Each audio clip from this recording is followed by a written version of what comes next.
right. Thanks, Eric and Mick, for the introduction and the invitation.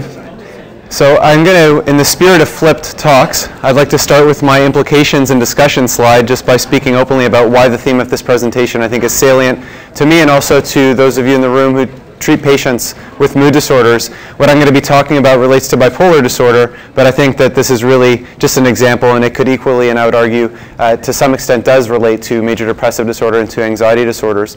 So the question is, how can it benefit us not to be reductionistic and try to explain a complex illness as one attribute, but to look at bipolar disorder as a vascular disease? How can this benefit patients?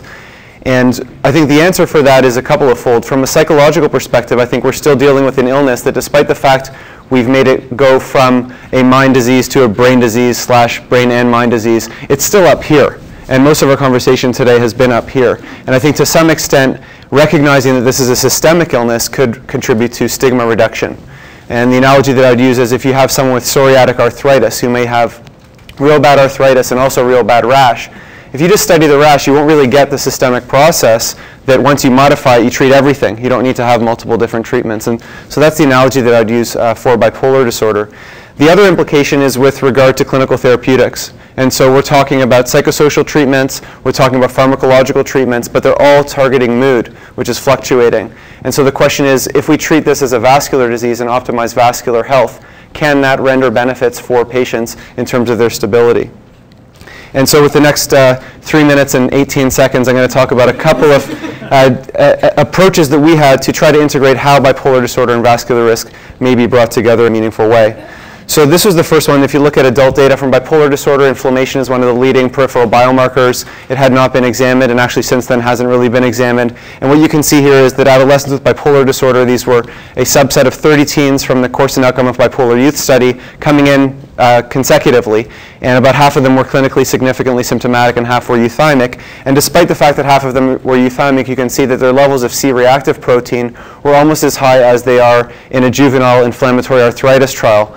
And what you see also from the healthy column is the fact that youth, adolescents, children give us an excellent opportunity for biomarker identification because they're so physically healthy, generally speaking, that the signal to noise is improved. Significantly, we found that even in the small sample that there was a positive correlation between hypomanic symptoms and CRP. And also, if you look at the threshold for high cardiovascular risk in adults, so if you go to your primary care physician, they'll check your cholesterol, your blood pressure. The only biomarker that predicts heart disease over and above those traditional risk factors is CRP. And above 2, we found that in these adolescents, 40% of them had that high level. Here's another example looking at a task from the Cantab battery. This is a gambling task. What percentage of your chips are you going to bet when you feel confident? And what you can see here is that risk-taking is positively associated, strongly positively associated with systolic blood pressure and body mass index. We haven't yet gotten into the good idea that's been described earlier today, which is trying to parse out what the independent or interactive contributions are, but I put this up as an example. Oxidative stress is another biomarker like inflammation that's been examined in bipolar disorder. What you can see here are slides, is a slide comparing adolescents in blue to adults from the previous literature but done by the same lab, looking at oxidative stress, and you can see that it's not even close, that adolescents have very low levels of oxidative stress compared to adults. So this is different from inflammation and gets to the idea of having higher throughput methods and not just choosing one biomarker. Despite the fact that we found no high levels and no significant association with mood symptoms, what you can see here is a correlation between subclinical atherosclerosis, so looking at a carotid ultrasound, and the thickness of your intima media, correlates very strongly and significantly in 30 adolescents with bipolar disorder with their levels of oxidative stress. And you see, generally speaking, similar direction of association but more modest in controls, which I'm not presenting here. The last 2 slides I want to talk about relate to an acute aerobic exercise study that's also poster 10 that you should definitely check out from Aaron Metcalf.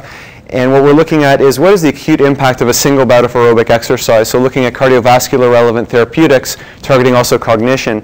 And so adolescents with bipolar and without bipolar disorder, 30 with, 20 without, will do a sustained attention to response task where they have to press go on all, you see numbers 1 through 9 in random order. The only stop signal is a 3. And so you get lulled into a go. And what you can see is that prior to exercise, adolescents with bipolar disorder have overactivation relative to controls on the go signal and underactivation relative to controls on the stop signal.